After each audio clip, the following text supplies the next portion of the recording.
Bismillahirrahmanirrahim. Assalamualaikum warahmatullahi wabarakatuh.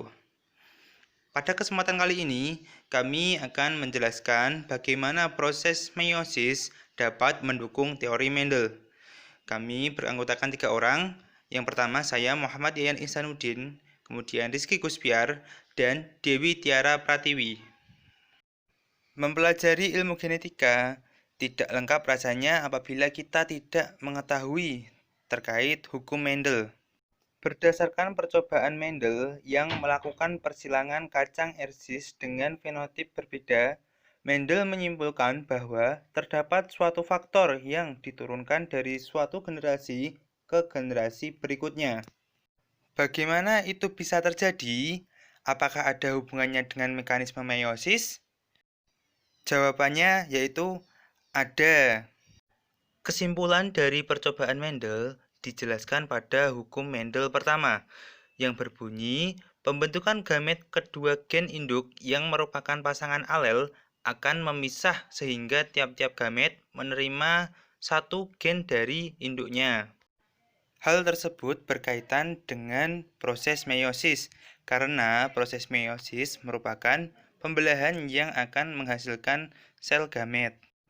Perhatikan proses meiosis berikut ini. Berdasarkan gambar, setiap kromosom memiliki gen yang berbeda. Pada saat akhir proses profase 1 menuju metafase 1, terjadi crossing over atau pindah silang. Sehingga pada proses metafase kedua terbentuk dua sel dengan satu pasang kromosom yang memiliki alel berbeda. Dan dari setiap kromosom akan menghasilkan sel gamet yang berbeda. Mari kita hubungkan dengan hukum Mendel pertama. Kalimat pertama dalam hukum Mendel menyatakan pembentukan gamet kedua gen induk. Nah, ini merupakan proses meiosis.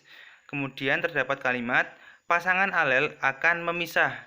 Pasangan alel akan memisah ini terjadi pada proses meiosis pertama.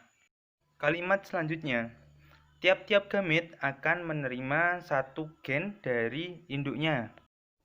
Hal ini dapat dilihat pada akhir proses meiosis, di mana setiap sel gamet memiliki alel-alel yang berbeda pada setiap selnya.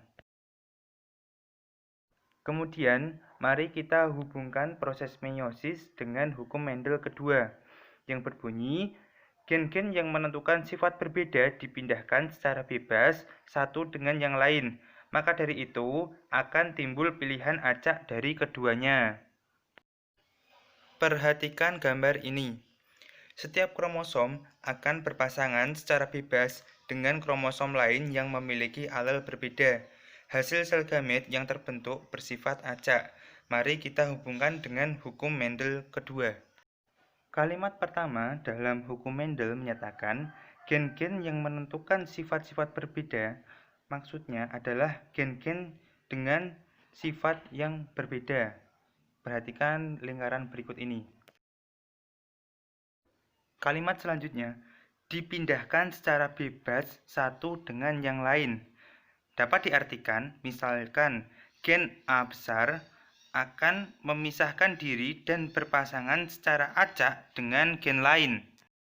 Contohnya, gen A besar akan berkumpul secara bebas, misalnya dengan gen B kecil, sehingga akan terbentuk kromosom dengan alel yang berbeda-beda dari induknya.